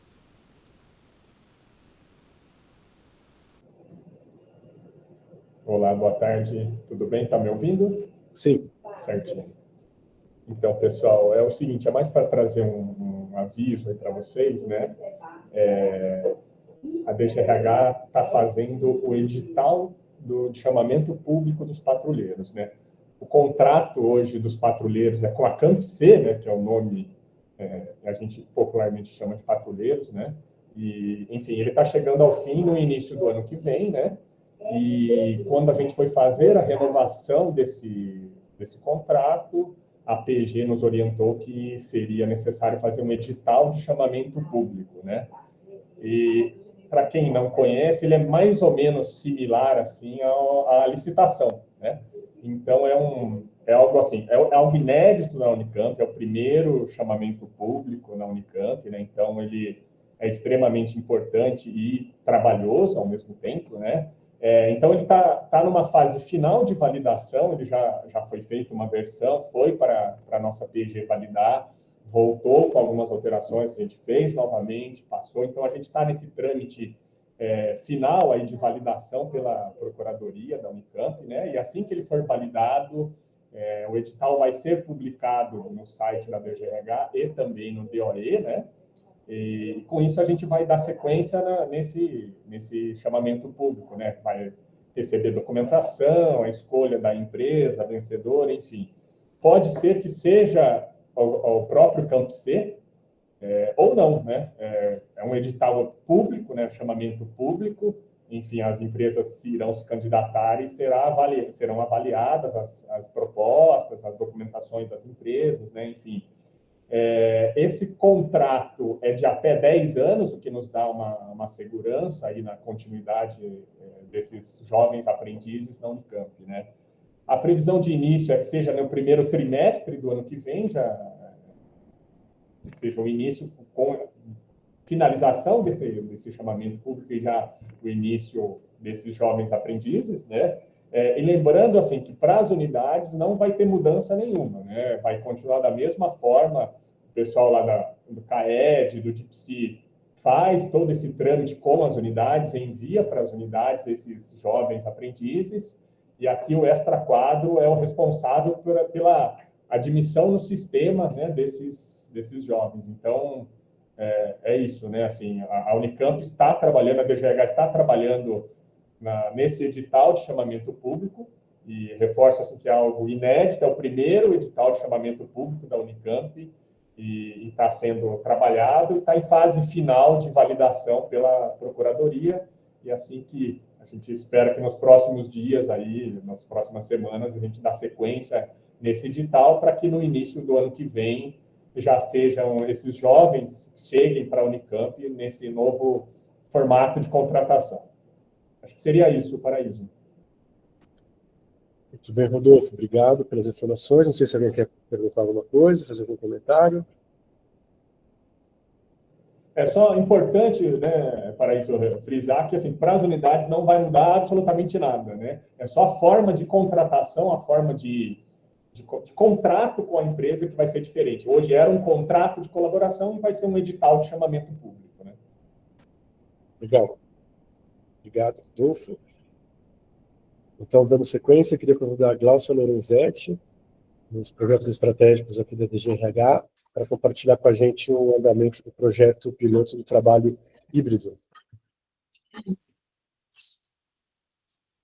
Obrigada, Paraíso. Olá, pessoal, boa tarde. Eu vou compartilhar com vocês aqui a apresentação. O pessoal me fala se está aparecendo.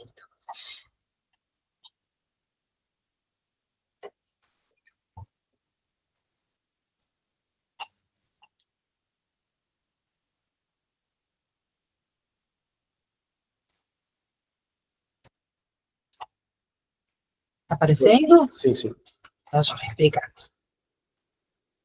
Bom, pessoal, eu vou apresentar um condensado do projeto piloto de trabalho híbrido que nós fizemos, né, resultados, a proposta de implantação desse trabalho híbrido e uma proposta de acompanhamento.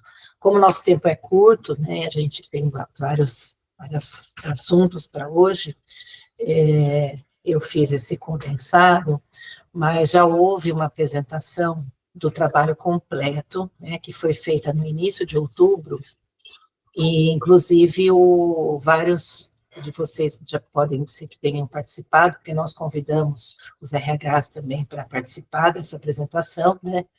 E na sequência saiu uma notícia no site da DGRH, então aqui tem o link para essa notícia e também é para a apresentação completa. Na notícia também tem o link para a apresentação completa. Então, quem quiser ver mais detalhes, né, dessa apresentação, pode procurar nesses links. Esse projeto piloto de trabalho híbrido foi feito por um comitê de acompanhamento, que foi nomeado pelo reitor, e a partir da resolução GR 36/2024, que criou esse projeto piloto, o comitê definiu os requisitos de participação. Então, isso já estava também previsto na resolução GR, que quem poderia participar desse piloto, os servidores da DAC e aqueles funcionários das áreas de TI, de todas as unidades e órgãos da Unicamp, né? Então, os requisitos definidos pelo comitê foi que nós utilizaríamos o plano de trabalho do servidor para indicar quais atividades poderiam ser feitas remotamente, né? E, além dessa indicação das atividades, também foi necessário que as chefias indicassem para cada servidor quais seriam as ferramentas de acompanhamento e gerenciamento de atividades e as ferramentas de comunicação. Também foi necessário indicar a natureza da atividade de cada servidor, se ela seria síncrona, ou seja, ela teria que ser feita dentro do horário de trabalho, o servidor tinha que estar disponível dentro daquele horário da jornada regular dele, ou se ela seria de natureza assíncrona, ou seja, o servidor não tinha que seguir rigidamente o horário de trabalho dele, mas ele tinha que fazer teria que ter um plano de entregas, teria que fazer essas entregas conforme combinado previamente. Também foi necessário o preenchimento de um kit com várias documentações para que os servidores pudessem participar desse projeto piloto. Bom, nós começamos o projeto piloto no dia 2 de janeiro, ele teve um prazo de 6 meses, e ele tinha que ser feito em um dia fixo da semana, tá? Tinha que ser escolhido esse dia, e sempre o teletrabalho era feito nesse dia. Começaram o projeto piloto 149 servidores, sendo 5 administrativos da DAC e 11 de informática da DAC. E das outras unidades e órgãos, servidores de informática, nós tínhamos 133.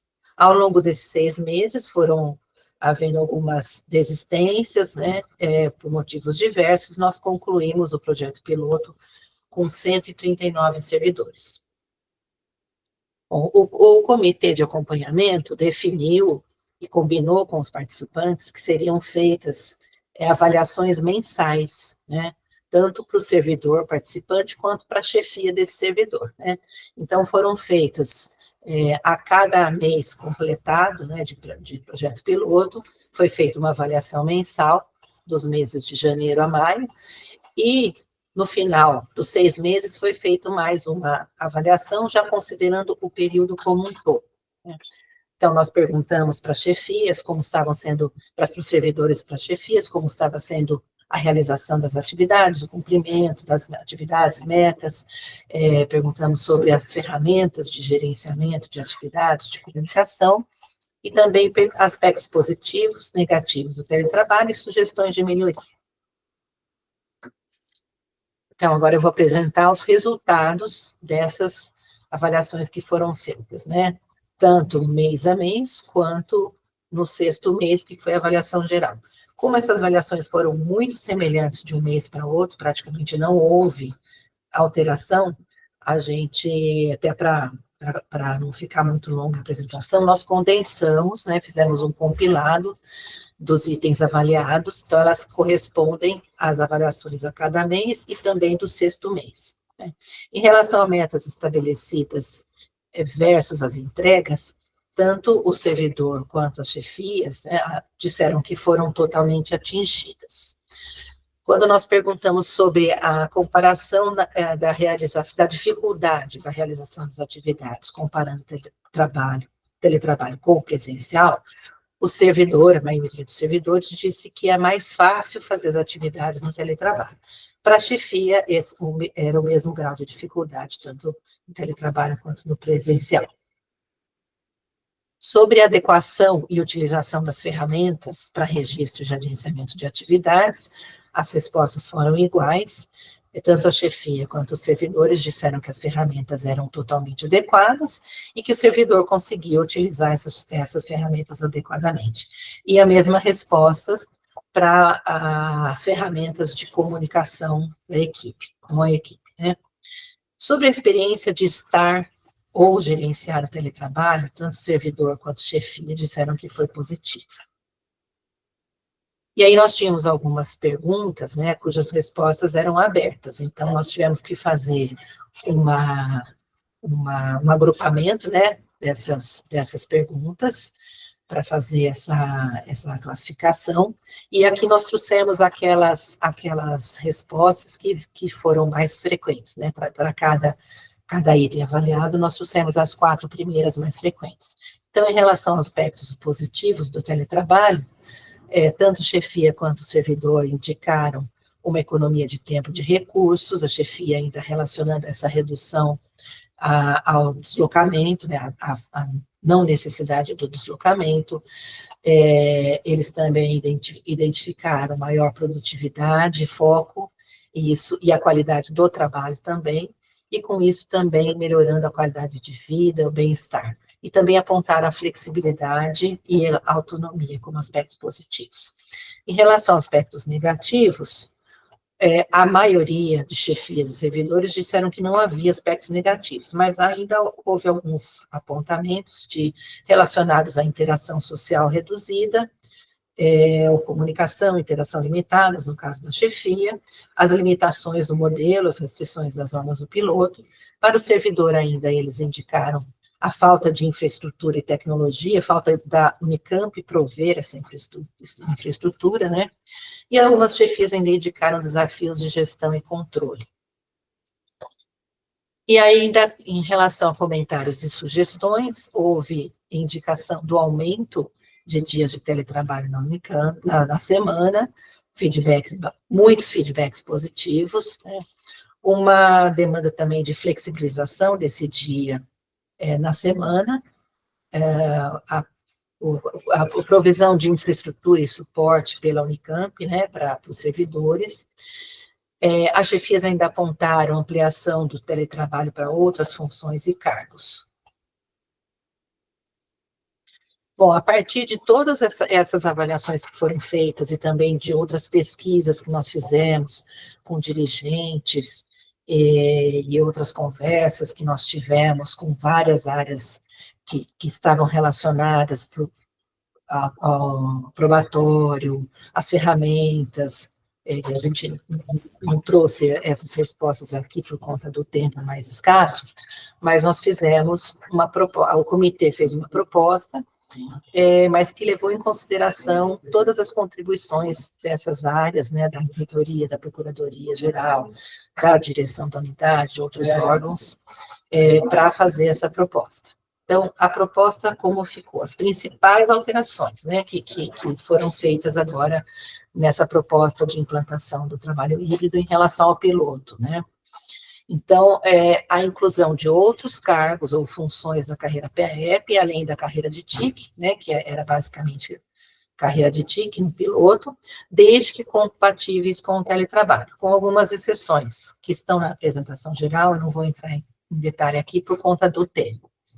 Também, em relação ao número de dias, optou-se por manter um dia de teletrabalho na semana, mesmo que houvesse uma indicação para 2 dias, mas considerou-se muito que a gente essa proposta de implantação é para um grupo muito maior de servidores, e que vai ter que haver uma série de adaptações, vai ter que ter uma aprendizagem, tanto de servidores quanto chefias, para lidar com esse novo modelo de trabalho, as relações de trabalho vão mudar, mudanças de cultura, então optou-se nesse momento a manter um dia de teletrabalho, né, e também em relação aos cargos gratificados, optou-se por estender a adesão ao trabalho híbrido para aqueles cargos de menor complexidade que estão relacionados ao fato de não registrarem um ponto, né?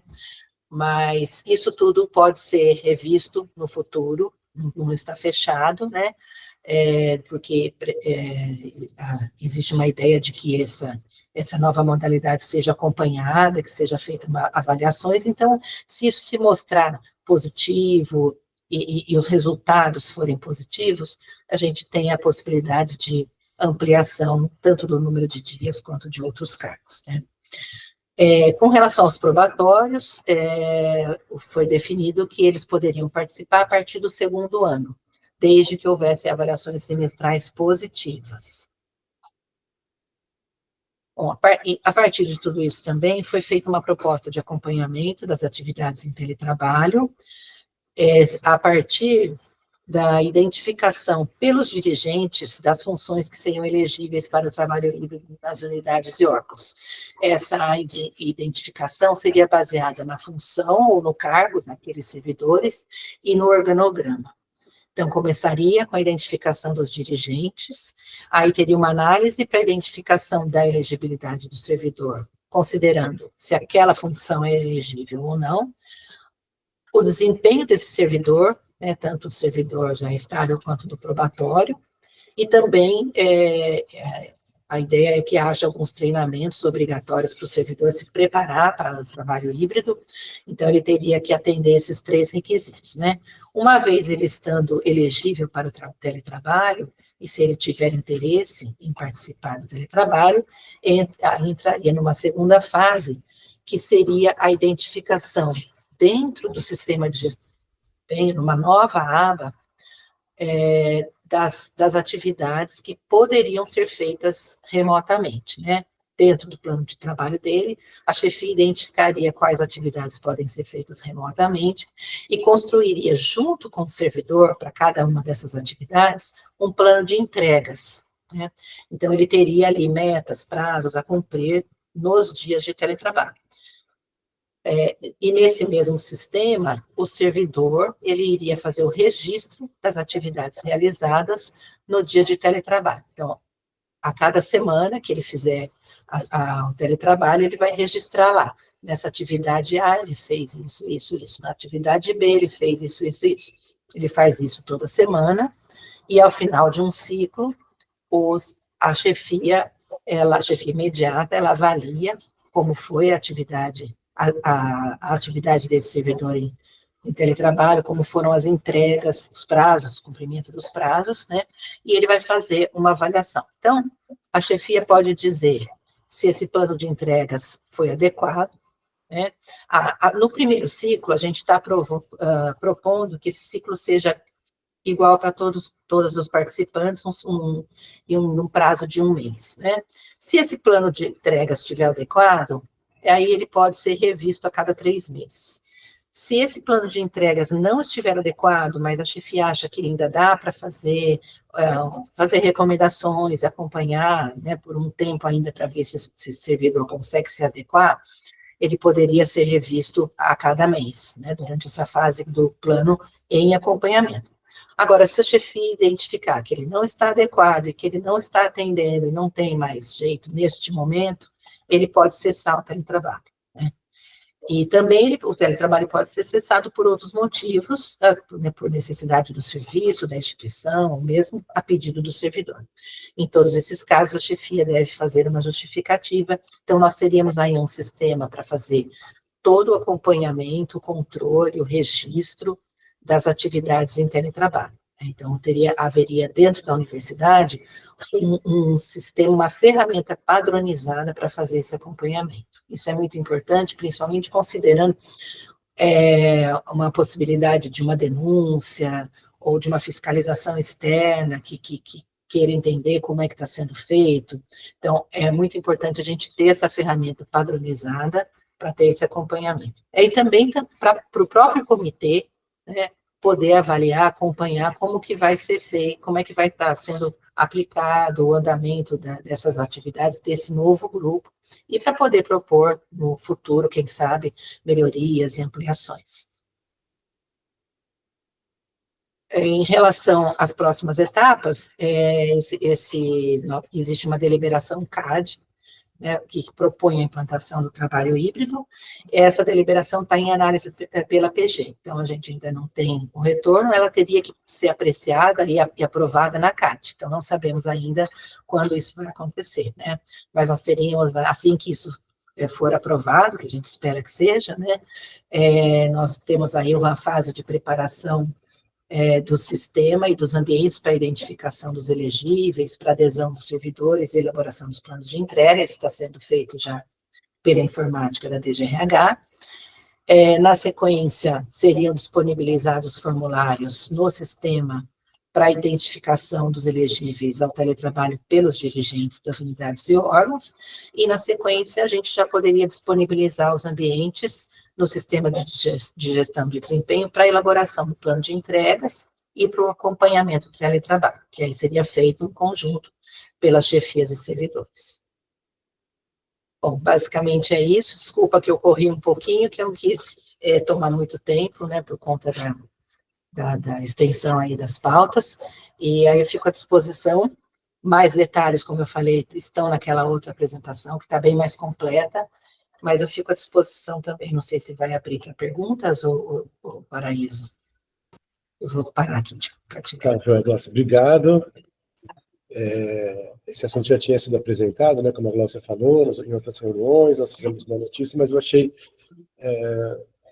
interessante trazer aqui para esse fórum, né, que a gente reúne todos os RHs, para trazer uma versão meio que resumida, né, para a gente colocar todo mundo na mesma página, aí, como dizem.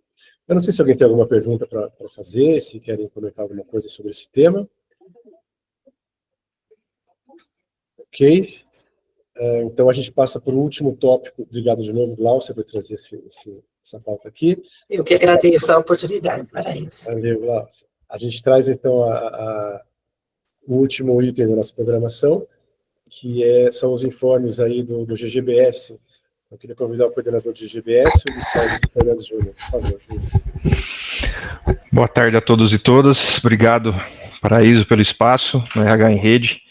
Muito importante aí essa ação junto aos RHs que conseguem, de alguma maneira, propagar todas as informações dentro da universidade para os nossos servidores e também docentes. Vamos lá, então, Semana do Servidor, começando aí agora na sexta-feira, né, já com bastante agitado esse período para nós aqui no GBS, mas queria fazer um agradecimento especial aí a todas as unidades que conseguiram, de alguma forma, abrigar as nossas atividades, de alguma forma contribuir com a divulgação, como foi possível ver aí, a Semana do Servidor foi um sucesso, as pessoas todas conseguiram aí, de alguma forma, tentando, mesmo com o pouco número de vagas aí que a gente contratou, mas, de alguma forma, as vagas foram preenchidas, né? Mas queria agradecer todas essas unidades que puderam, de alguma maneira, nos abrigar e de alguma forma, levar os nossos serviços do GGBS aí para dentro dessas unidades. Bom, eu queria dizer também que, a partir dessa sexta-feira, então, serão iniciadas as atividades. No dia 20, já é segunda-feira, começam atividades dentro das unidades. Então, dentro das unidades vão ter atividades diversas aí, com cuidado pessoal, cuidado de saúde e tudo mais. Então, as unidades que conseguiram nos abrigar vão receber as atividades a partir de segunda, dia 20. Tá? Nós vamos lançar amanhã um lote de vagas remanescentes em alguns eventos, porque nós tivemos aí algumas desistências, algumas não confirmações. Então, nós vamos fazer um comunicado oficial no nosso site, mandar por e-mail e também nas nossas redes sociais, algumas vagas remanescentes em alguns eventos, tá? Então, isso nós vamos fazer provavelmente hoje, abrindo com prazo amanhã, talvez a partir das 3 horas. Isso também a gente vai confirmar aqui com o nosso TI, mas amanhã a gente vai ter mais uma rodada de vagas remanescentes. E também pedir aí aos RHs, porque nós temos vagas nas atividades nos horários noturnos. Esse ano foi uma novidade, né? A gente está levando, principalmente para o HC, algumas atividades no noturno, e então temos algumas vagas remanescentes lá também. Então, se pudesse fazer a divulgação dentro das unidades, dos RHs, a possibilidade das pessoas ocuparem essas vagas no noturno, tá? E no dia 24, que também foi uma necessidade aí, que a gente queria convocar as pessoas que tiverem interesse, nós vamos fazer um circuito SECOM, isso não tem nenhum tipo de inscrição. Então, no dia 24/10, nós vamos fazer o circuito SECOM e uma ação do Hemocentro. Isso faz parte das nossas atividades da Semana do Servidor, tá? Que acontecerá na Praça das Bandeiras, a partir das 9 horas até as 12. O Hemocentro terá um carro, inclusive, para levar os servidores interessados em doar sangue nesta ação. Então, é também algo que a gente pensou para que, de alguma maneira, nós pudéssemos integrar as ações do GBS também com, não só com cuidado ali dos servidores, enfim, mas também um cuidado externo, né, da comunidade, que é principalmente com ação junto ao Hemocentro de doação de sangue. É isso, fica então aí o chamado, fica aí o convite. Espero que as pessoas possam participar e nós estamos à disposição aqui, enquanto coordenação, para responder eventuais perguntas, enfim, e esclarecer, tá bom? Obrigado, Paraíso, obrigado, Everaldo. Valeu, Luiz, muito obrigado pelas informações. Então, para encerrar o nosso encontro de hoje, queria convidar a nossa diretora-geral, Cidinha Aquina. Por favor, Cidinha. Boa tarde a todas e todos. Eu acho que é muito gratificante, né, a gente passar uma tarde aí com uma pauta tão extensa, com tantos assuntos. Aí eu começo agradecendo a equipe da DGRH, estendo também aí o nosso colega Luiz aí de GBS também, né, com todo esse trabalho aí da Semana do Servidor. E a gente percebe aí muito trabalho de várias áreas, trabalho qualificado, que é o que nos importa, né, enquanto servidores da universidade. Estamos aqui trabalhando fortemente para cumprir o nosso papel. E um agradecimento a todas as pessoas dos RHs, todos vocês, né, que participam conosco, que nos ajudam, nos auxiliam, que faz a ponte aí nas unidades e está aí estendendo, né, as nossas ações nos locais aí que vocês estão. Então, deixo aqui mais uma vez meu agradecimento a toda essa rede, que faz toda a diferença, né, para a gestão de pessoas do conjunto da universidade. Eu acho que é uma rede muito importante, né, e que com ela a gente consegue ter um papel significativo diante das políticas, diante das ações, né, na universidade, e ações que nos fazem caminhar em direção a novas oportunidades, novas melhorias, né, novas, vamos dizer assim, novas políticas também para a nossa gestão de pessoas no conjunto da universidade. Então, é isso, deixo aqui o meu agradecimento a todas as pessoas e partiremos para o próximo, né, Paraíso, daqui em breve, né? Isso. Partiremos para o próximo aí. E a gente ainda vai ter, até o final do ano, a gente vai ter mais, né? Sim, sim. Mas é só uma pauta, o ano que vem continua, né? Ah, sim. Então, só umas férias, né? Só umas férias, o ano que vem continua. Então é isso, gente. Devolvo aí para você, Paraíso. Obrigada. Obrigado, Cidinha. Antes da gente encerrar de vez, queria que todo mundo abrisse as câmeras para a gente fazer uma foto bem bonita.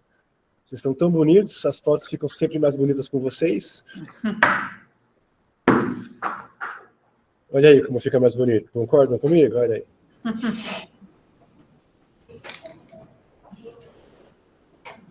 Vamos lá, vamos falar um giz. Giz ou X? O X, né, Dani? X.